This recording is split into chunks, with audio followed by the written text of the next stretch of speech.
BNP আজকে যদি নির্বাচনে জিতে ক্ষমতায় আসে, সেই বিএনপি কয়দিন ক্ষমতা টিকিয়ে রাখতে পারবে? বিএনপির কি আর একটা বিকল্প ছায়ানট আছে, উদীচী আছে, কয়টা কালচারাল ফর্ম আছে?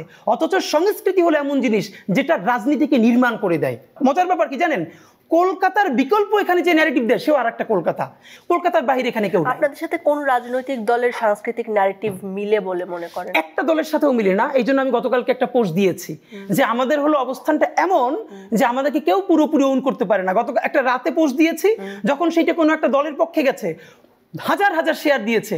পরের দিন সকালে একটা পোস্ট দিয়েছে আমাদের পেজ থেকে, যখনই সেটার বিপক্ষে গেছে তুমুল গালাগালি শুরু হয়ে গেছে। হাসিনার রাষ্ট্রটাকে এমন বিভাজিত করেছিল, মানুষগুলোকে সব প্রান্তিক করে ফেলা হয়েছে।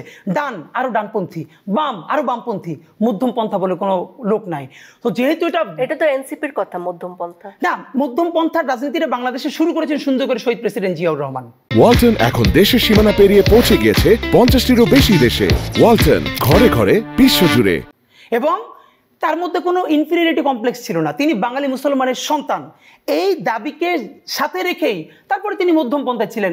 ডানপন্থী দলের বিরুদ্ধে না, আমি বামপন্থী দলের বিপক্ষে না, কিন্তু জাতি গঠনে এমন কিছু সেন্ট্রিস্ট মানুষ লাগবে না যারা আপনার যখন ঝগড়াঝাটি হবে, যখন উভয়কে নিয়ে একসাথে একটু চা খেতে পারে।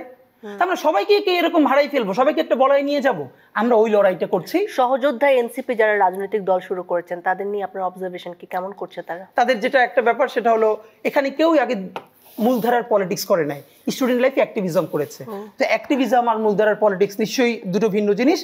বাট শত সমালোচনা সত্ত্বেও আমি বলি যে তাদেরকে সফল হতে হবে। এই সফলতা মানে আগামী আসনে 50টা আসন পেতে হবে সেটা না।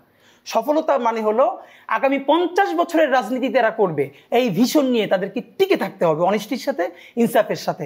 যদি তারা টিকে থাকতে পারে, নির্বাচন আগামীবারই না, আর ক্ষমতাই আগামীবারই না, একসময় পুরো দেশ ও জাতির দায়িত্ব তাদের নেওয়া লাগতে পারে। আর তারা যদি চিন্তা করে যে কোনোভাবে আগামী ইলেকশনেই অনেকগুলো আসন সিকিউর করতে হবে, তাহলে হয়তো হলে হতেও পারে, কিন্তু ইন দ্য লং রান তাদের পলিটিক্যাল ভিশনের জায়গাটা হয়তো নষ্ট হয়ে যাবে। আর এই জুলাই যোদ্ধাদের নামেই যখন চাঁদাবাজির অভিযোগ ওঠে তখন কেমন? এটা তো আমাদের জন্য এর চেয়ে আর কষ্ট নাই, কিন্তু ফ্যাক্ট ইজ এটার মিডিয়া ফ্রেমিংটা কেমন হচ্ছে। একজনে 1000 কোটি টাকা মেরে দিচ্ছে, সেইটা নিয়েও যখন এক্সাক্ট রকম কোনো নিউজ নাই, আরেকজনে মেরেছে ধরেন 1 লাখ টাকা। তা আপনার কিন্তু এটুকুন অন্তত যে 1000 কোটি টাকা আর 1 লাখ টাকা মারার সিগনিফিকেন্স এক না।